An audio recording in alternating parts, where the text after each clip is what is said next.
Donc aujourd'hui pour KDTV, on vous présente le jeu Luxor, un jeu de Rudiger Dorn, donc un jeu de Queen Games qui a été nominé au Spiel 2018 dans 3 catégories.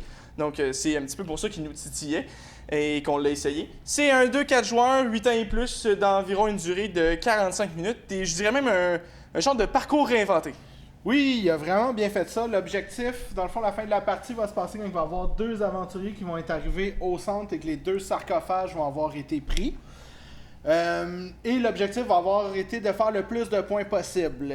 Parcours, parce qu'il faut se déplacer, on va avoir ici nos cartes. Et il est super important de ne pas les bouger, de ne pas les réarranger. Parce qu'à mon tour, je ne peux seulement jouer celle qui est à gauche ou à droite.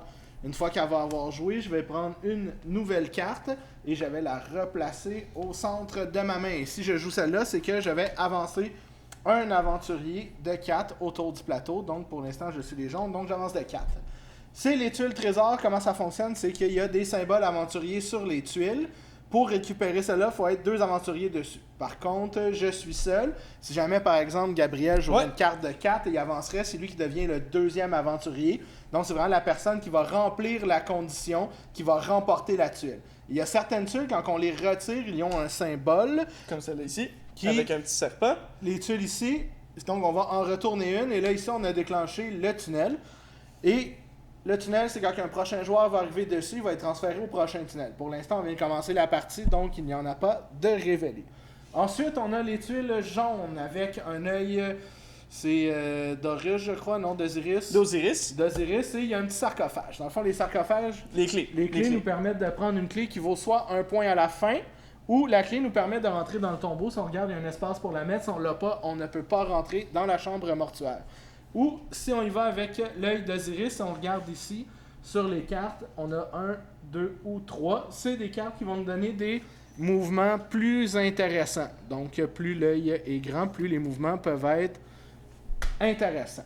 Ensuite, on a les tuiles roses qui, une fois arrivés dessus, vont nous permettre d'avancer de 3 cases supplémentaires. Si c'est 3 qui est indiqué dessus, si c'est 1, on avance d'une case, si c'est 2, on avance de 2 cases. Qu'est-ce qui est bien aussi, c'est que d'une partie à l'autre, le parcours va jamais être pareil, à part peut-être pour les tuiles jaunes, qui sont toujours les mêmes, mais les tuiles roses, on en a en surplus dans la boîte, donc on va les brasser, ça va jamais être les mêmes. Même chose pour les trésors, ils sont tous placés aléatoirement, donc ça pourrait être une partie où les plus gros trésors sont au début, puis les plus petits trésors sont à la fin. Si on pige une carte, par exemple, dans les yeux d'Osiris, ici, on ne viendra pas piger une carte là, parce qu'il faut toujours avoir 5 cartes en main. Donc, au lieu de piger ici, on va venir piger dans les 3 paquets qu'il y a là. Sinon aussi dans les tuiles mauves, là, dans le fond ici on a présenté pour le tunnel, mais il y a aussi une tuile comme celle-là ici qui serait un scarabée. Donc le prochain aventurier qui tomberait ici sur un scarabée, on viendrait ramasser une petite tuile ici. Le joueur qui la ramasse peut regarder dans le fond le nombre de points que ça vaut, mais ensuite de ça il va la placer face cachée devant lui pour dans le fond déterminer combien de scarabées il va terminer à la fin de la partie. Sinon aussi on peut avoir ici comme ça ce qu'on appelle la tuile Joker. Donc la tuile Joker, dans le fond, c'est pour aller ramasser une tuile comme ça ici.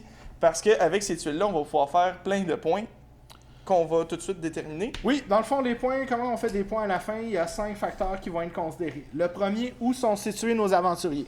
Comme ça, on regarde ici, Gabriel a réussi à se rendre jusqu'ici. On va regarder sur le mur de la case où ski, ça nous dit les points qu'il a accumulés. Ensuite, est-ce que les sarcophages, on les a ramassés? On va mettre nos points. Les clés, si on ne les a pas toutes dépensées, il va nous en rester.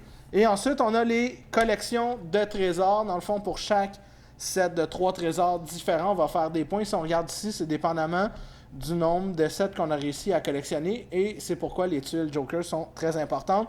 Par contre, je ne peux pas faire un set de trésors avec 3 Jokers. Il me faut absolument toujours une vraie tuile. Et on va comptabiliser les scarabées.